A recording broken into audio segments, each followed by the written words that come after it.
Hello, everyone, and welcome back to the Kings of Cold podcast.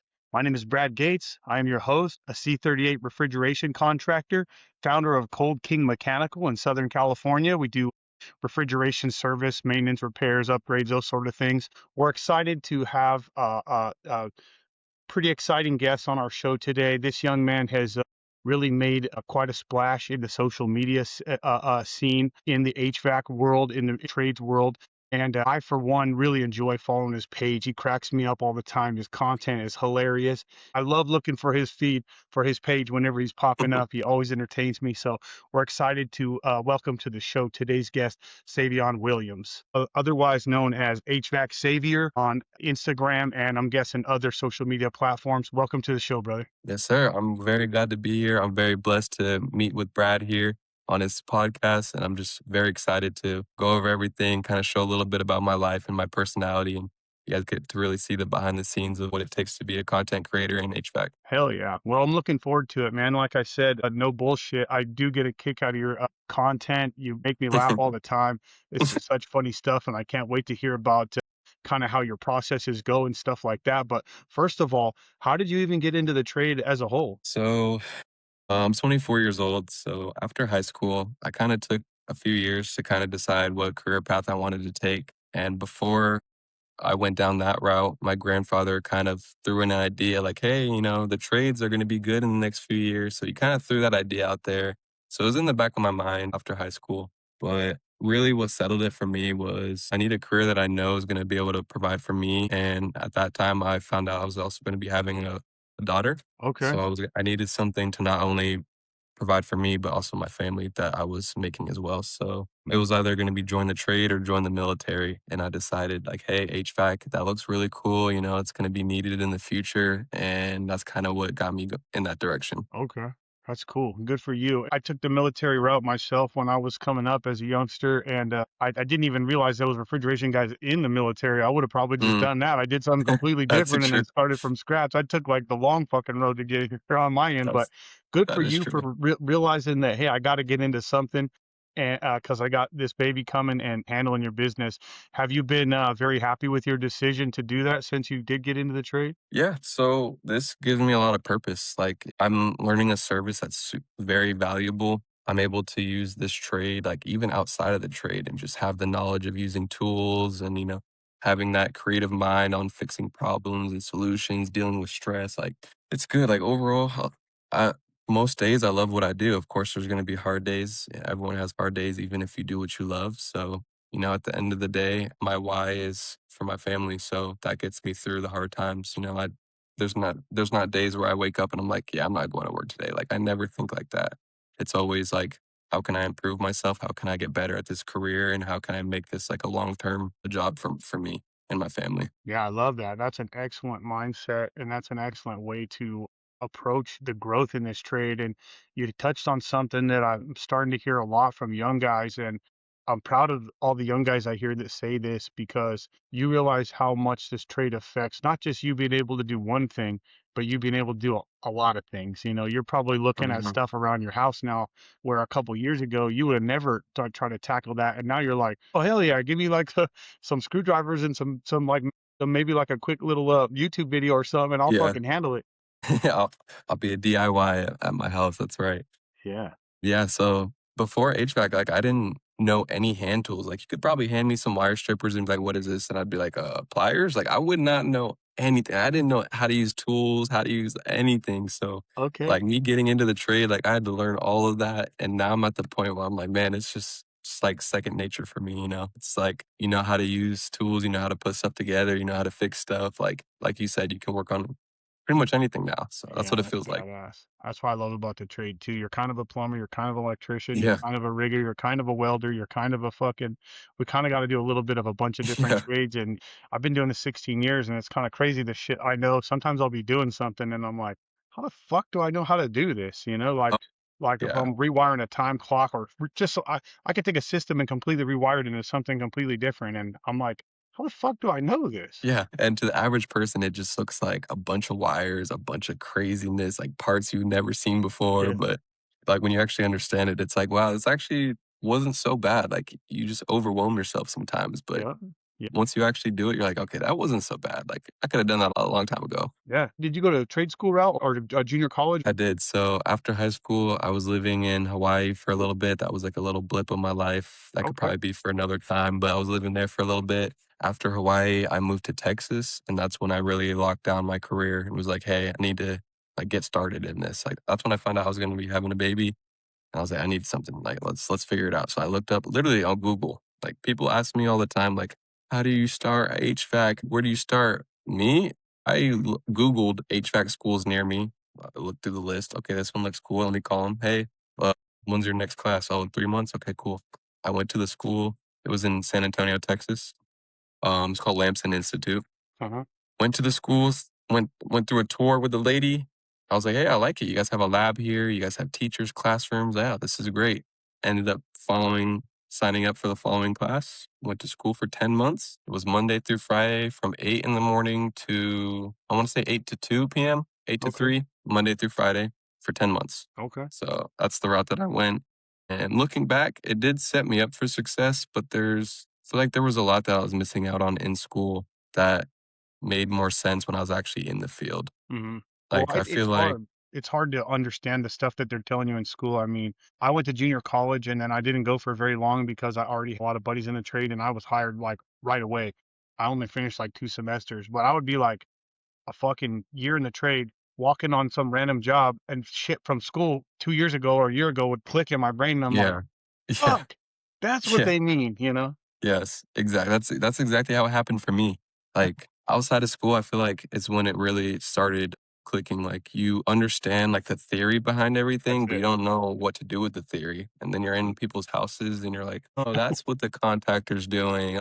Oh, okay, it's the low voltage, a high," like, Yeah, everything starts to come together, but yeah.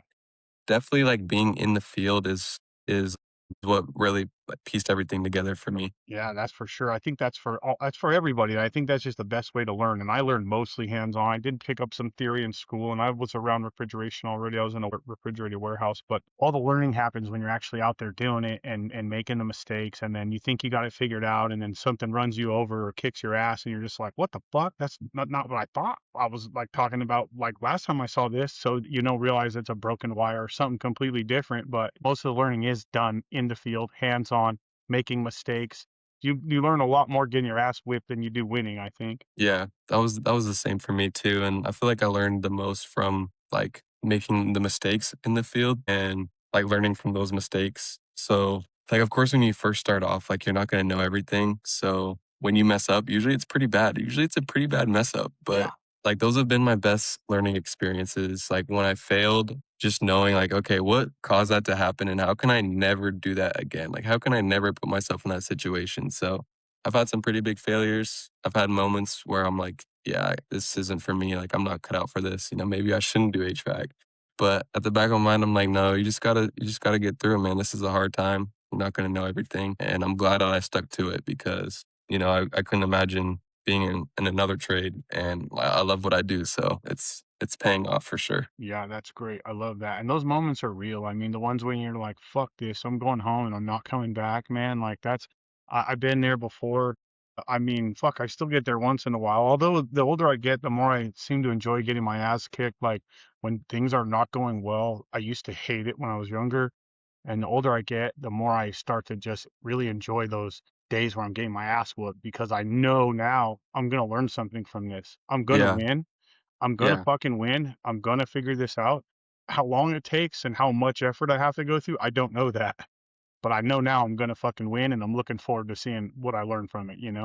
When I was Oh, yeah. younger, I That's wanted a to good just point. fucking load up and leave. Yeah. That's a good attitude to have. You just have to have the right mentality on situations like that because it can be Yeah. really easy to put yourself down Fuck yeah. but no, you gotta build yourself up and build people up that are around you too, be positive. That's the best attitude. Like I've been working for this company for about 6 months now, Mhm. and I was about 2 months in, and I went to we had a Christmas party and they were doing awards, and I won the best attitude board. And I was only there for a few months. And that just shows like just showing up with a positive attitude, clean slate, try to separate what's happening at home from work, like keep those two things separate Yeah. and just go in every day, like clean slate. I'm here to kill. I'm here to do really good today. I'm here to here to provide and, represent this company I'm working for, do That's the best I everything. can. That's everything, bro. And you can't teach that. I say it all the time. I mean, right now I'm coaching my grandson's T-ball. Now he's in coach pitch baseball, and I coached my kids when they played. But I always say like, there's kids that are good at playing, but I can't teach a good attitude. I can't teach a Yeah, kid that really wants to be out there and really gives a shit about learning. And those are the players and tradespeople, whoever you want to be, the people in life that really start to succeed because you can't really fucking hold them down. And if you do, it's not for long because they got a good attitude, and that's something you can't teach. So good on you for having that. And that seems like it's hardwired in you, and that's something that will take you for a very long way in the trade and whatever you're going to do in your career. absolutely. No, I appreciate hearing that. And you're absolutely right. Like, that is something that you can't teach, exactly like you said. And I've worked with people who have pretty bad attitudes. Like, maybe they might be hotheads or maybe they might have something going on. And it's just like, it's like, I understand. But at the same time, like, when you're around that for so long, it just kind of brings you down too. Like, if they're down here, you're up here to start the day. Now you're at this level at the end of the day. Like, Yeah, it's hard to being around that all the time. So, it's draining for sure. And I can mhm. guarantee you the customer don't like it and the fucking boss don't like it. You know what I mean? And they probably don't even like themselves, unfortunately, the people like that, the same as the fucking trolls online. We'll get to them. They'll have their time in this conversation because we're getting to the content stuff right now. But I just wanted to really get into the trade stuff and talk about that stuff first. What's your favorite part about the trade overall? Like your day to day stuff. What's your favorite part? My favorite part, well, people call us when they need us, and when we leave, you can just see the relief, on their face after. You can see like what your service actually provided to them. Like, That's I've gotten a lot of gifts from people. I've gotten Beats headphones, I've gotten a TV speaker. They just feel the need to give you stuff. Like, they're like, I don't have anything to give you, but here, I'm gonna give you something. Like, I need to let you have this because like you just saved the day. So like moments like that is really awesome. Just saving people's lives, I guess, saving their comfort of their home, that's a great making answer. it making sure they're sleeping good at night. And that is literally, I mean, some people can die in this heat or any sort of, the cold, the heat, whatever. I mean, some people are susceptible to that stuff more than others, and it's not always just about comfort. And on my side, I do refrigeration, so it's food safety, and we're definitely keeping people alive and we're keeping people Yeah. comfortable. And our trade is one of those things that's we're going to have work no matter what. I mean, society can collapse. I talked about it on a couple other podcasts. Society can collapse as a whole, and we're still going to be getting calls from people like, "Hey, can you fix this fucking thing?" or like smoke signals or whatever the fuck will be happening at that point. I don't know. That is true. I don't I know. think about that too. I'm like, at the end of the day, if people can't afford AC for their home, either way, you still are going to need it for your produce, your food, maybe some medicines. Like, there's some stuff that needs it no matter what. Like, people can't afford AC anymore. Okay, well, they need to keep their food refrigerated. They need to Mhm. keep stuff like that. Yeah.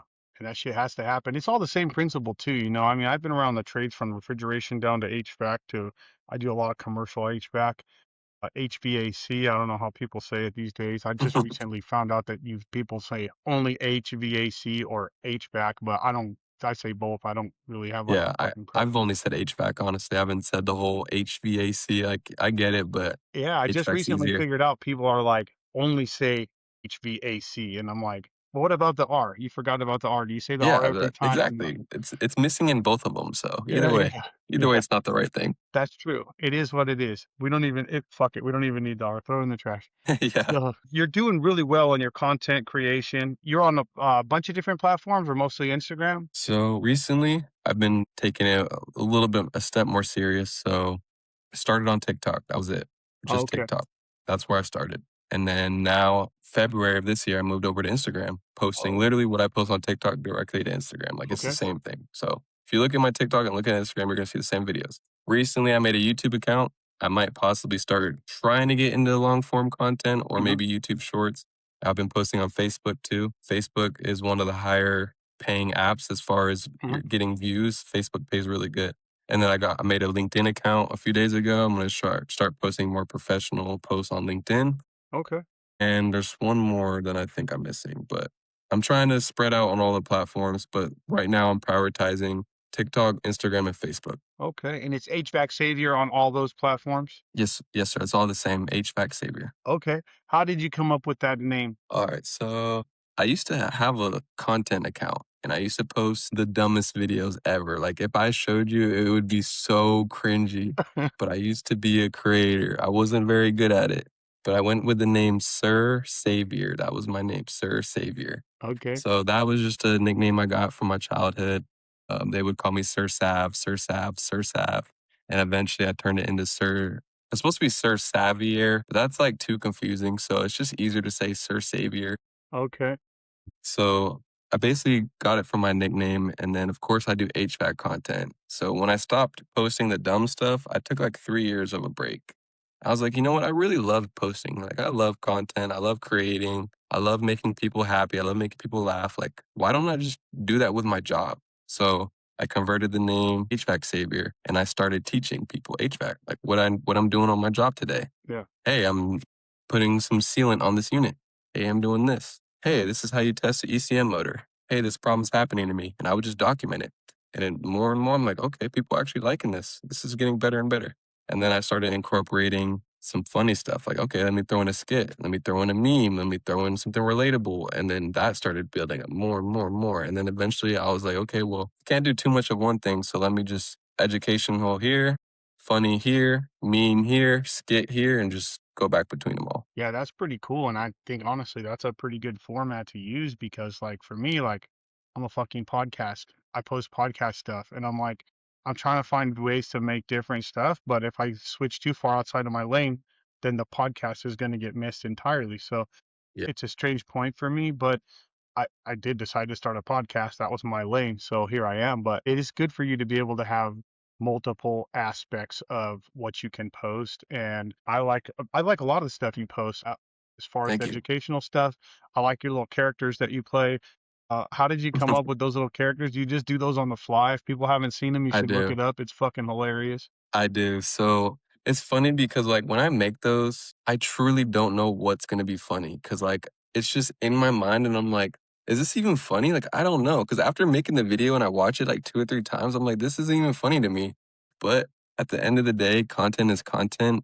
And if I can just put it out there and see what happens, like great. So sometimes I throw it out there and it doesn't do good and I take it down. Sometimes I'll leave it up. So yeah, as far as like how I come up with that stuff, it's kind of dumb. So I drive a lot when I work. So some ideas will come into me. Maybe it's an interaction I had with a customer, and I'm like, oh man, that would be funny to include. Hmm. Because like a lot of the stuff that I make, I've been through it. Like whether it was a customer, a tech, like somebody. So usually something will happen during the day, gets in my mind. I'm like, okay, let me write it down. I'll write it down. Then when I get home, I'm like, all right, let's film it. So literally, it's just one take. I go on Snapchat, it's a filter, record me. I do my thing. I look at it. I'm like, okay, I could do another take, record again, do another take, and I just clip them together. Okay. Okay. Yeah, that's great. I'm learning all the clipping together, the editing, all those things. That's a whole nother world for me. I've been a fucking wrench for the last 20 plus years and just refrigeration and HVAC for 16 of those. And I mean, I'm mostly used to just hammering stuff and like making it Yeah, comply. But when you can't hammer the computer. You can't just yeah, do that. It'll yeah. get pissed. So Take some like technique to this. even today when we were logging in, I mean, I don't have my buds in. There might be some Yeah, echo. We had some fucking problems here and I couldn't figure them out. So you just got it's to all good. move on with your life and go with it. But it's constantly learning on the fly. How do you keep up with all the technology and the learning? Are you just used to it because you've been around it your life or what? Yeah, I would say I'm used to it. I mean, there's some stuff I confuse 'em. I feel like an old head sometimes on some of these apps too. I'm like, I feel like I'm like the way I'm like using my phone. I'm like, I don't know what's going on. So I do run into moments like that. So I don't think it's just an old person Yeah, thing, or yeah. I don't. It just depends on how you use technology. Well, But you're not getting younger. that's true. You're not That going is true. backwards. And technology might outpace you one of these days. You might be like me, like, what the fuck is this thing? Probably sooner than I expect. I would agree with that. Probably sooner than I think. Yeah, that's for sure. When you were coming up into the trade and you were just trying to figure things out, what would you say would be the hardest thing that you had to like overcome during your like growth phase? I still have this problem to this day. Okay. Even probably last week, I still have this problem. Over explaining. Like when I finally understood what was going on, like now you need to communicate what you know is going on with with the customer. And it's kind of two different worlds. You have your HVAC world, which you understand everything down to superheat, what subcooling does, what refrigeration, like everything.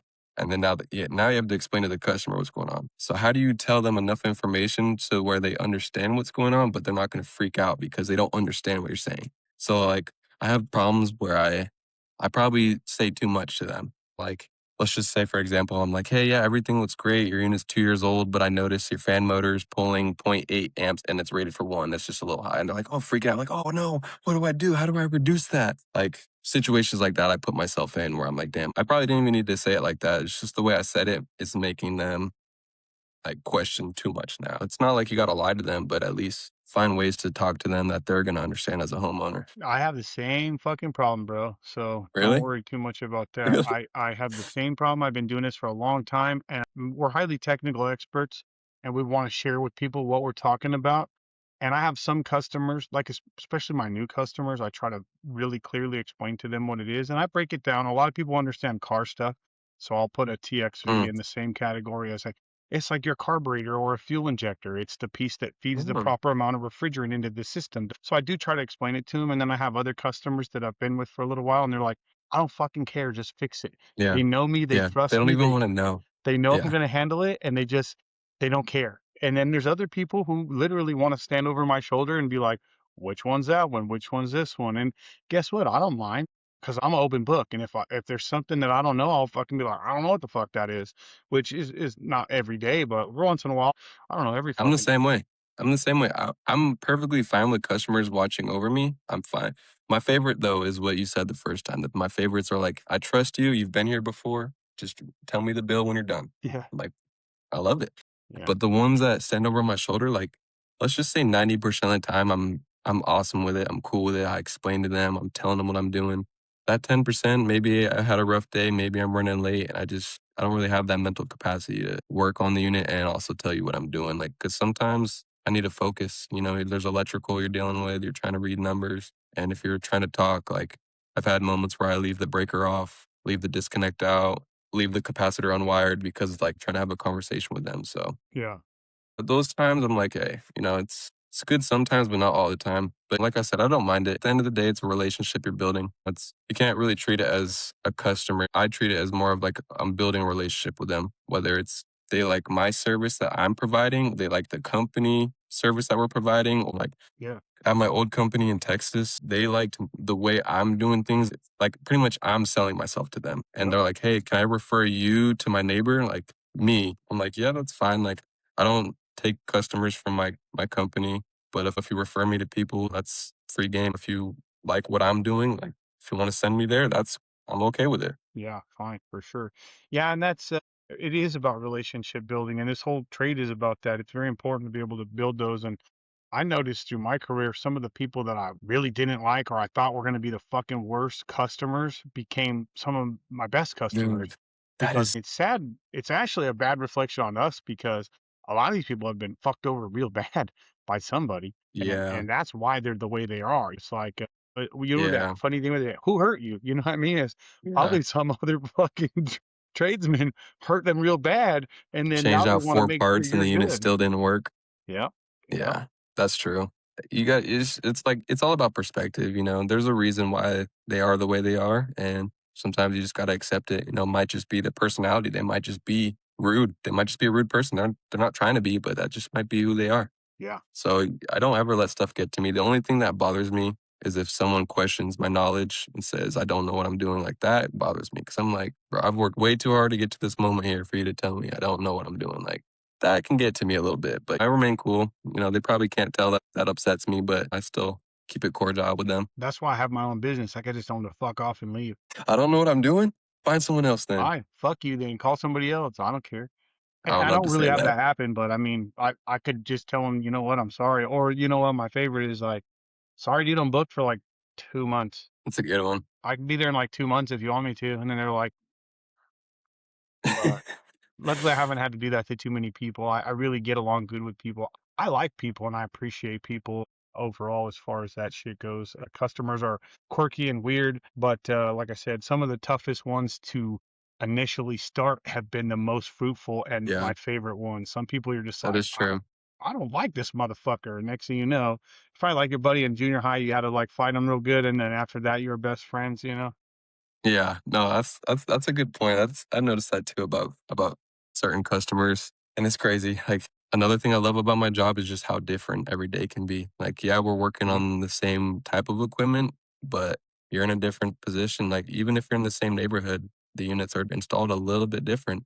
The house is designed a little bit different. So it's not gonna be the same. It's not gonna be right? the same job. Was this Not gonna fucker be the same installed on a headaches. Friday or was it installed on Wednesday? If this thing was installed on Friday afternoon, we're in trouble, bro. Oh, yeah. They were on the way out of there. They had to get to the river, the fucking whatever they do out there, you know? Yeah, that is 100% true. So, yeah, every install is different, every problem, like, that's another thing I love about it. It's just every day is different, and I look at the time, it's 8 in the morning, I look again at 6 PM, like, it's not like an office job where you're like, "Oh, man, it's 10 o'clock." No, I don't even look at the time. There's no time to look at the time. It's I just mean, like, that's true for you because it's what, 10 o'clock where you're at right now? yeah, 10 pretty much. PM? It's fucking Yeah. 10 PM where this young man's at right now, and he's sitting here talking shit with me, recording, talking about the trade. So you want to talk about love for the game? He's up here taking his own time at 10 fucking PM to sit and talk about the trade. Absolutely. So he's not lying when he says he's not looking at the clock. He's just enjoying time because we were Exactly, that's scheduling how it this, and is. he was like, we could do it at like 9:30 or whatever the fuck. And I'm like, 9:30? I'm in bed at 9:30, bro. What the Yeah. fuck? I'm in California. No, We're a couple of this is hours my behind. time. This is But my time because, like I said, I work full time. I'm a dad. I come home, clock into my dad shift, and then this is my time for my media content, free time. So good for you, man. That's incredible. How much time do you spend creating content? Does content run your life, or does your life run the content? it's a pretty good question. So if you ask my wife, she'd probably say my content runs my life, but me, it doesn't feel like it. It just depends on what I'm trying to get accomplished that week. Like this week, I've been recording more of my jobs. So that takes some more time because each clip and then combining it and then shortening it and then adding text, whatever, like it could take a lot of time. Hmm. So every day, I mean, probably if I had to average it out, probably takes at least 2 hours out of my day every Okay. day on just producing content, creatively thinking about it, editing it, interacting with people, maybe even longer than 2 hours. Right. Cause you also have to like, you post a content and then you don't just leave it there. You gotta send it to people, reply to comments, reach out to brands. I'm starting to get more brands reaching out. So That's cool. that's why I'm trying to take stuff more serious now and really lock it in with that and Yeah, that's cool, start man. producing quality. I always see these dudes getting these fucking tool deals and shit, and I'm like, send those motherfuckers my way. I need some tools for sure. I'll fucking rep your tools, but I'm still brand new to this shit. I've been doing it for about 3, 4 months now, so I'm brand new to this and I'm figuring it out. But I always support and fucking respect those dudes when you see them doing these unboxings and shit. I'm just like, God, good for you, man. I'm not a hater. I'm just like, fuck yeah. But one thing I came to the realization is these brands,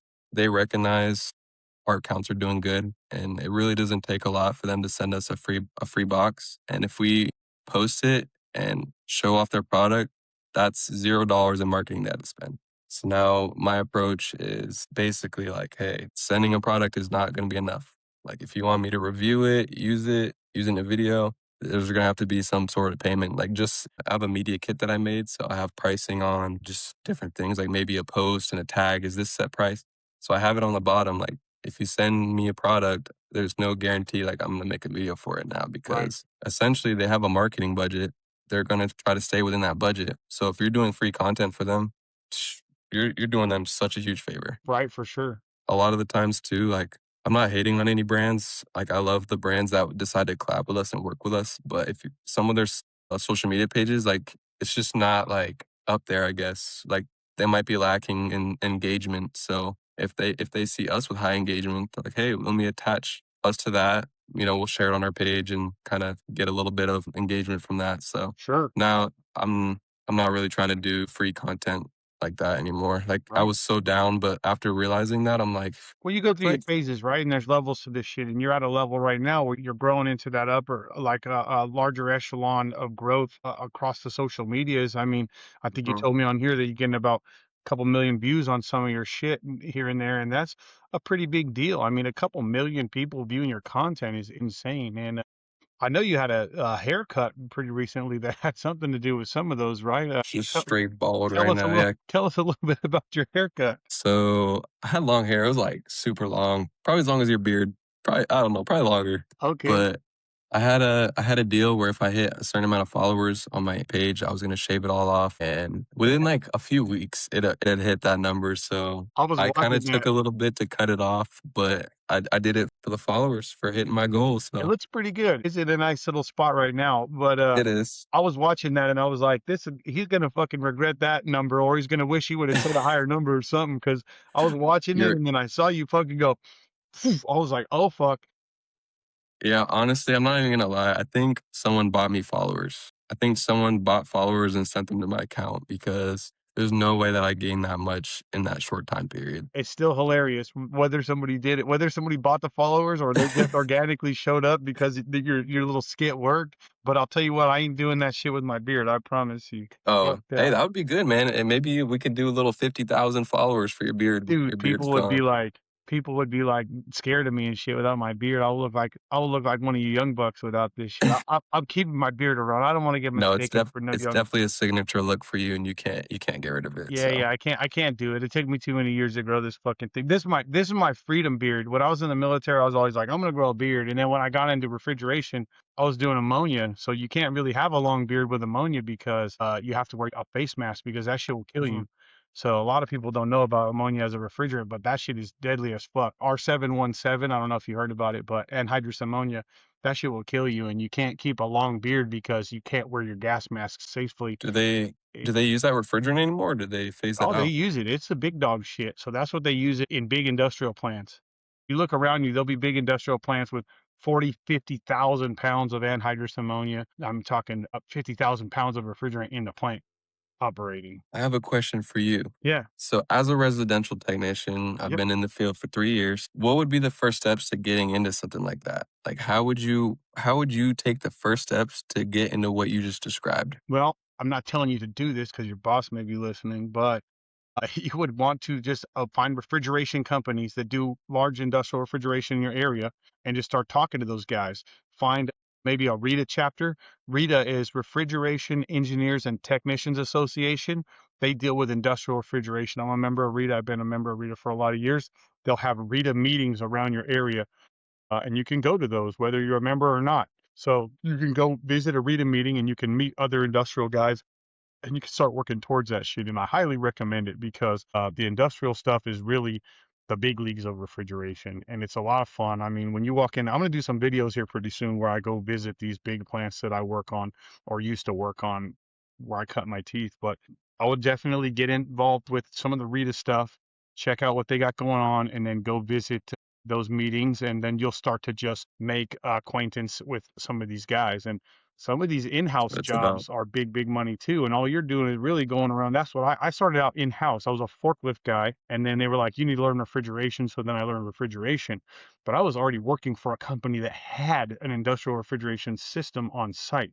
So I was familiar with the equipment. When you walk into an engine room that's bigger than somebody's house with fucking 8 giant screw compressors, you know, and Oh my gosh. yeah, that I was going to school for refrigeration while I was working there, but I would walk through the engine room like this because the shit I was learning in school wasn't cohesive with the shit I was seeing at the plant, right? Mhm. So that's a pretty funny fucking story. But yeah, definitely get involved with, see what's going on with Rita around there. Look for industrial refrigeration companies, and then just reach out to those guys and just say, hey, you looking for techs? You looking for people to learn? They almost always are, and they're almost always going to be looking for the person with a good attitude. You know, if you understand the idea of superheat and subcooling, a lot of guys that are into residential, they're comfortable there, and they're not looking for that Yeah, next level. So those yeah. guys are always recruiting, and they're always looking to grow folks into that next level. And there's probably not a lot of people with that knowledge. Like, they're probably getting older, retiring out, and there's probably not enough people coming in. It's a very tiny group, man. The guys that I know guys all over the country. I would say our trade as a whole is kind of a tiny group, but when you get into residential, it's a much bigger pool.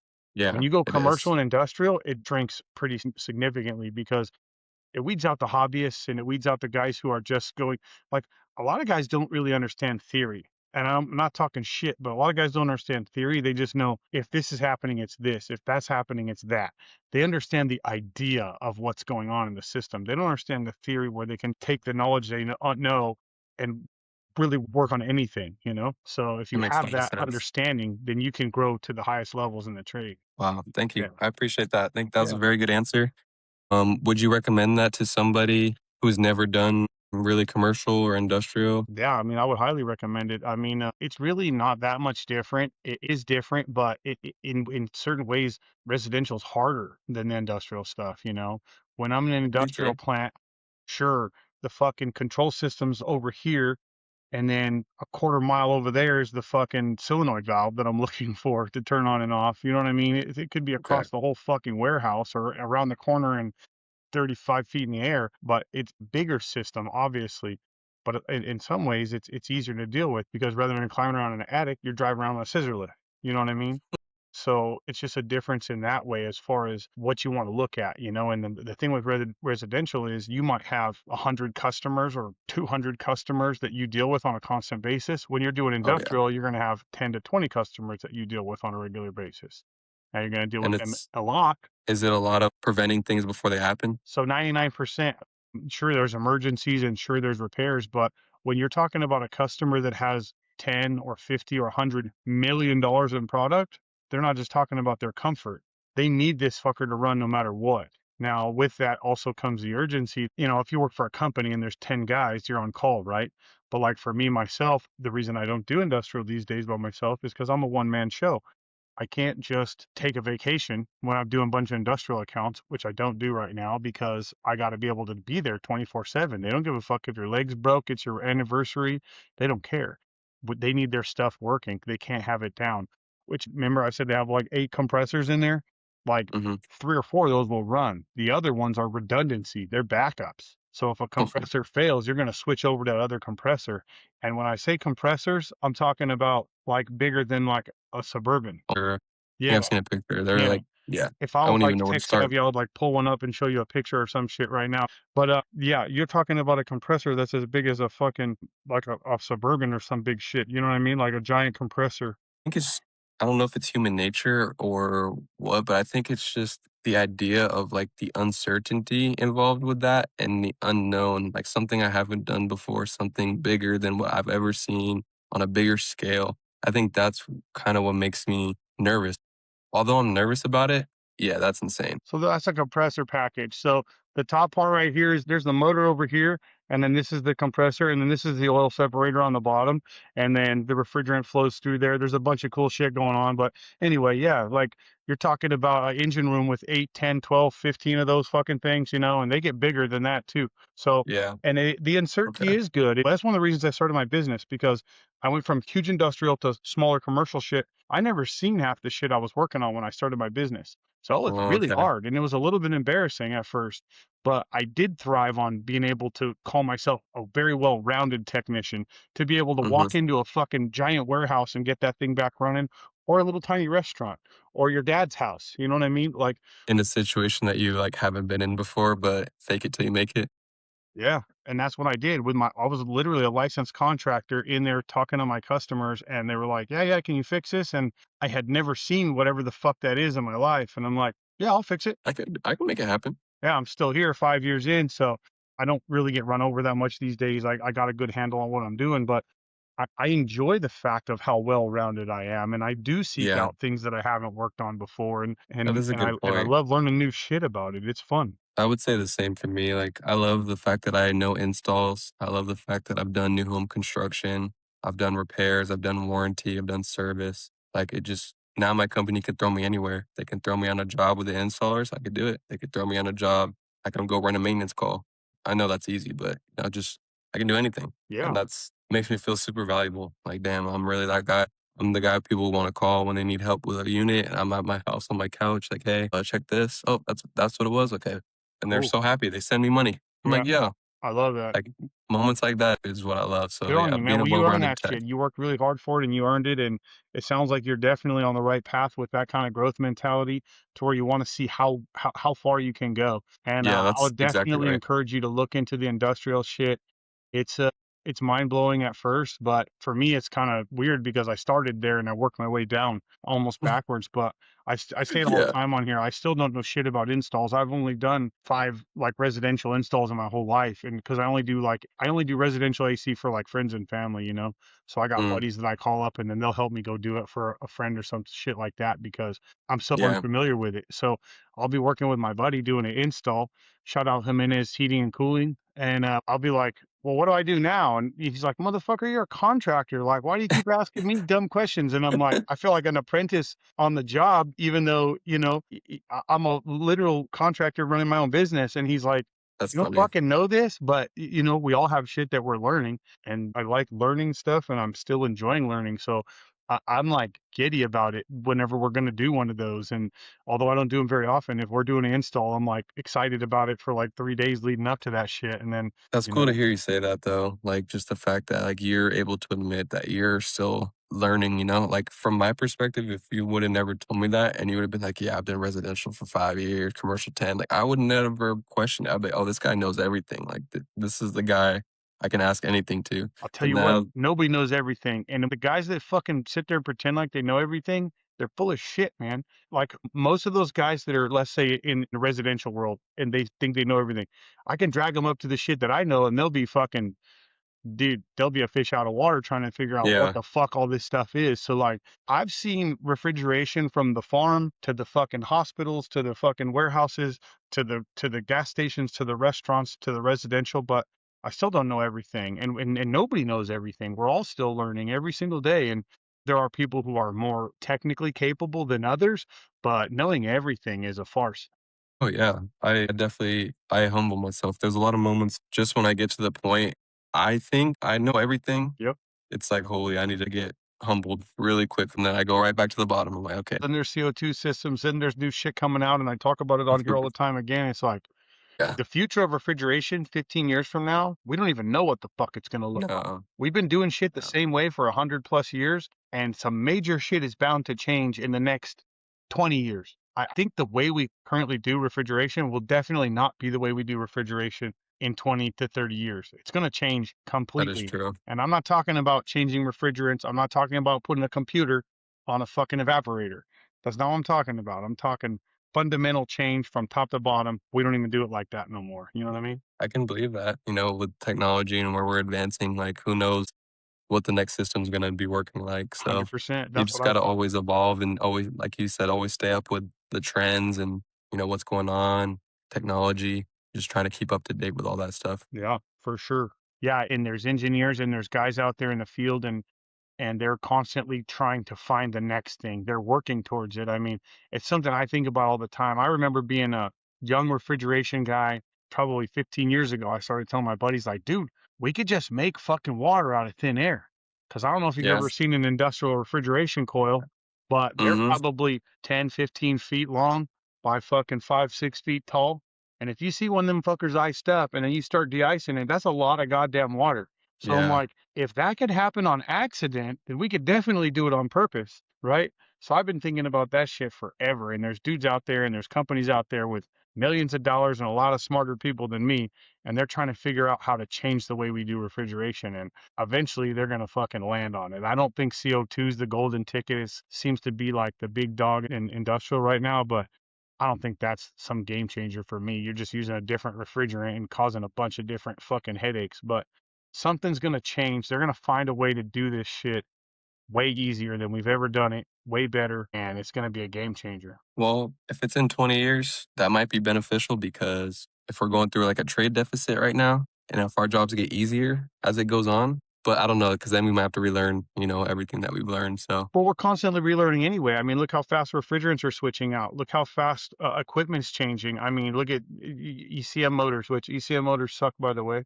I don't like them. I just changed one out today, a year old ECM motor, 1 year. And they're like $750,000. And you're like, what the fuck, dude? How am I supposed to justify this with my customer But you saved $5 this month on your electric bill. this year? Fuck. This the whole year. Yeah. No, at the end of the day, just follow the money. You know, that has all the answers to all your questions. Well, I get it. Like they're trying to improve, and they are improving. But like, I guess what I'm trying to say is the improvements have been like this big. Yeah. There's going to be some improvements that come that are fucking light But the years. cost. is this much, but big. the improvement is this much. Yep, yep, yep. And I think in the future, these big, big improvements are going to come. And I don't think it's going to be coming from government policy. I think it's just going to be coming from a company who wants to be the next big thing to sell those things. Like, let's say you have this new breakthrough refrigeration technology that comes along, everybody's going to need it. You know what I mean? Yeah. So if you're the guy selling that motherfucker and you got the patent on it, that's yours. Everybody's going to need it. So good luck because you're going to be building a lot of that shit. That's a good point. Yeah. What is your favorite part about creating content, and what is your least favorite part about creating content? So my favorite part is sharing the knowledge I have. I mean, I don't, this knowledge, anyone can use it. There's plenty of space in the HVAC field for all of us. Yep. So if I learn something and I can pass it on to somebody, like that makes me feel really good. Like knowing somebody is doing something and hopefully I'm showing them the right way. But them doing something because of a video that I saw and then they're able to like have success with it, it's probably the best part about it. Oh, And I get more positive than negative, and the positive comments are like, it's overwhelmingly nice. Like people telling me they've been watching my stuff for this long and, they've been supporting and, they have my back like that. Someone made a post about me and there's people in the comments, defending me. Like just, that just makes, it's just I crazy was to one see of 'em. all of that. I told that guy he was a You, fucking dickhead, dude. What a fucking yeah. asshole. Talking about that guy, he's the same shit, dude. He was like blasting you in the comments, and if you scroll down 3 fucking posts, that guy was sitting on the unit and doing the same shit he was talking shit to you about doing. And I'm like, what a fucking Mhm. prick, dude. I was pissed about that shit. Yeah, no, I appreciate you having my back on that too. Yeah, And it's pretty funny. I will say because of that video, it made me like bulletproof my stuff now. I'm like, I gotta really make sure I'm showing everything the right process because there's industry standards, and if those aren't met, then there's people that are gonna call you out And that about is it. true So too, and I get all that, but I'm like, dude, what kind of a miserable prick do you gotta be to just be sitting behind your keyboard? Like, he didn't just like message you. The dude made a whole nother no, post on his fucking page and then was like talking shit.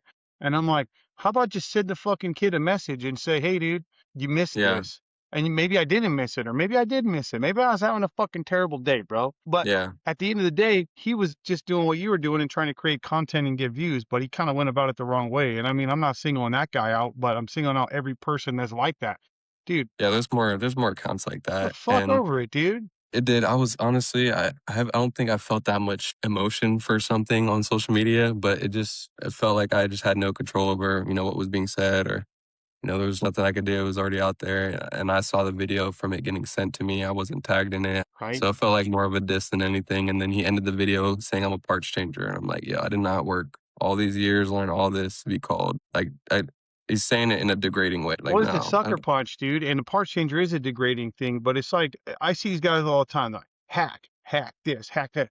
Don't tell me you ain't never done nothing that's fucking hack, bro. Get the fuck out of Oh, here, dude. Like the guys that walk around pretending like their shit don't stink piss me off. It's like yeah. I know you fuck shit up, and I know you've had hard days, and I know you've cut corners.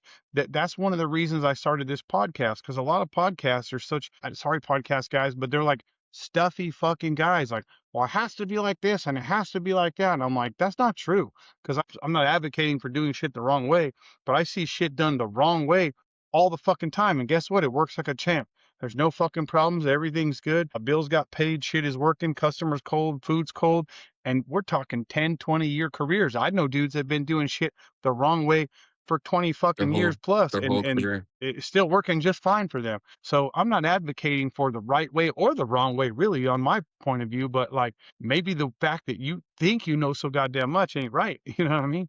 Yeah, and I do like that, like, your podcast is more of a natural feel, like, I didn't come on here with anticipation of, "Oh, he's gonna be grilling me HVAC questions, he's gonna be testing me," like, I didn't come in with that mentality, I knew it was gonna be just more personable, you get Yeah, to learn about my story, I get to learn about your story, and then, people that follow me get to see some insight they probably haven't seen before, that's it. behind the scenes. That's it. So, that's what Share I love for respect people about in it the for trade sure. who are out there doing it. I mean, I don't give a fuck if you have bad days and you make mistakes. I feel bad for that but I know you're going to learn from them. But I'm not going to bust your balls on it. I'm not going to grill you on it. And I'm going to say, hey, you're out there busting your knuckles. You're learning and you're actually trying your best. You're showing up with a good attitude every day. You're the kind of guy we need in the fucking trade. So I'm not going to be like, hey, tell this motherfucker. And you're out here making content. Guess what? Content's going to bring in more people who are interested in it. And then you can Yeah. share your positive attitude. And that shit is infectious. So Yeah, it's a beautiful cycle as far as I'm concerned with your content bringing in people who want to share a positive attitude. What the fuck could be wrong with that? What do you want? Bring yeah, a bunch of grumpy dickheads in there who are going to just harass everybody like you're doing? I don't think that's a good thing. Saying that to yeah. other folks, obviously. You're right, and when it comes to, like, haters in the comments, it doesn't even bother me anymore. Like, I don't think it ever really bothered me because, like, people only hate if they feel like you have something they want maybe or just some sort of emotions involved, so that's why they're hating, and they're down here, they're trying to bring you down to this level. Yeah. So now I don't even pay that any mind. Like people say hateful stuff, and to me, it's just like nothing. People can be racist. People have said racist stuff, and I personally, I don't care. Like it doesn't bother me. It really doesn't. I don't Yeah. let that get to me because that's not a priority for me. It's not where I want my energy to be shared. You know, I try to be positive. I try to help other creators. I try to help bring everybody up. And if that's not on the same level, then there's just no point to even really entertain it. Yeah, just let it be. Fuck it. Who cares? I mean, if it makes you feel any better, people say racist stuff to me too. So they've been doing they've been doing it most of my life. But I guess that's the tricky part about being the fucking poor white kid in the wrong neighborhood. But it's all good. It just is what Yeah, it is. You gotta yeah, let it roll off your exactly. back and go on about your day and say fuck it. That's exactly right. Yeah, And yeah, especially on social media, I mean, I'm confident in myself. I'm confident in what I'm doing. So, I'm able to showcase that. And not everyone has that confidence. Not everyone takes the first step to do it. I have a lot of people reaching out being like, I want my account to be like yours. I want to start content. I'm like, just do it, man. Like when you first start, you need to post a lot. Like it needs to be uncomfortable the amount that you're posting. Like yeah. when you first start off, because like you need to build your name. Like it sucks to say, but when you first start off, like, no one really cares about you. No one cares what you have to say. No one Uh-huh. cares about you. So, like, how do you make people care? Okay, well, how can I provide value to them? How can I show something on their phone that they're like, wow, that was actually good information? Yeah. That's kind of where it starts. So, Well, that's a just good point. finding, mhm. That's a great point right there. If you were giving advice to a youngster coming up with the content creation stuff, how do you feel like you get over that hump from like, well, fuck, I'm obscure, nobody knows me, to being like, okay, I feel like I'm getting somewhere. I feel like it's all about volume at first, Okay. just posting so much because first of all, your account doesn't really know what to do with your videos yet. It doesn't know what style you're doing, what niche.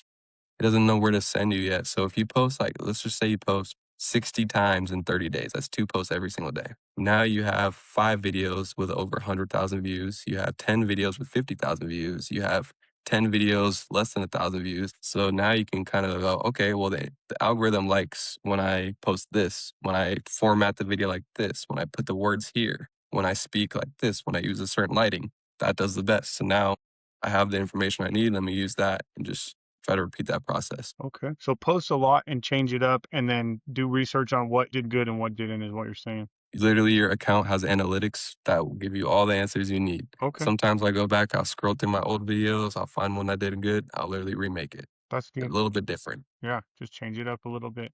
Yeah, that's good to know. I notice But as sometimes far I post random shit and it does really well. And I'm like, what the fuck? I just threw it that thing does out really there. good. You never know. It's the post that you're like, "Hey, this isn't gonna do good."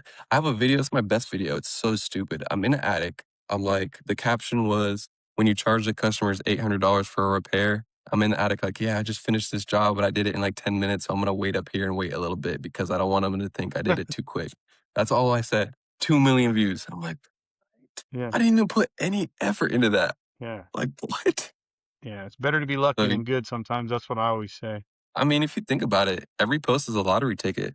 Yeah. Some people buy 10 lottery tickets every day. Some people just buy one lottery ticket. Yeah. So the person with 10, there's a higher chance they might hit the lottery. That's a You great never know. analogy. That's a great analogy. Last question to finish up everything for today. What would be your advice for brand new technicians? The guy that just finished up fucking trade school yesterday and he wants to jump into this thing. What would you tell him? What I wish I did when I first was starting off. All right, so don't be afraid to fail, first of all, because it's going to happen. So just get that out of the way. And like, honestly, it's good to have a good mentor, I feel like, in the field, like someone that you can kind of call or rely on, someone that's going to help you put the information together because Hmm. it's going to be very overwhelming. You're not going to know where to start. So, oh, that brings me to another thing. So, having a process to how you do things, right? So, like, say you're doing a service call, you need to have a format that you follow that you're going to do every time. So, when you show up, me personally, the best information I can receive is actually from the customer. I interview them, I interrogate them, I treat it like a crime scene. So I Okay. show up, I'm like, "Hey, when did it stop working?" "Oh, 3 days ago?" Oh, okay, you've been having problems for a week now? Like, it kinda helps you gauge on where to start. Oh, it randomly happened today? Okay. So now let me start on the indoor unit. Let me do my filter check. Let me do my high electrical check. Let me check my drain line. Just find a process and then stick to it. Have a format that you're gonna follow, have a list of a checklist that you're gonna do things, and go down that list. So having a good process to your service is what I would recommend. That's good advice. I'm looking forward to seeing that crime scene investigator skit coming out here pretty soon. I think you That's a just made a good golden one idea. right now, fucking That's a good idea. busting An in there. HVAC tech as a crime scene Yeah, detective. yeah, yeah, yeah. See? Pretty that's internet gold right there. So lastly, where can people find you at if they want to connect with you? Where do you want people to follow you? What do you got coming up right now? What's going on? So the best way to reach me right now is probably on my TikTok and Instagram, HVAC Savior, Savier. You can DM me. I would try to be as responsive as I can. It's just a little bit hard during the week. There's a lot going on. But you can DM me, and I'll help. If you guys need help troubleshooting any calls, I'm more than happy to help. But those are the two best ways to reach me right now. And Okay. eventually, I'm going to be on YouTube, Facebook. I'm going to be posting on there more, and try to spread on as many social media as I can. Okay. Hell yeah. Awesome, man. Well, thanks again for being on the show. We really appreciate it. Kings of Cold Podcast at gmail.com. We're on Instagram, Facebook, sometimes kind of doing our thing. YouTube, Spotify, like and follow, subscribe. Tell your friends to tell their friends and Absolutely. get this thing popping. We're trying to grow it for the tradesmen, for the people who are out there really busting their knuckles every day and doing the fucking Let's thing. go. So let everybody Let's know go. we're trying to grow this thing. Awesome. Shout out Kings of Cold Podcast. If you're hearing this, then you owe him a follow and show him some love and support in the comments. It's been a great pleasure to be on this, and I'm very glad. I'm very glad for the invite. Hell yeah. Thank you, brother. Appreciate you being Yes, here. sir. It's been a Thank you fucking so pleasure, much. man. Good times.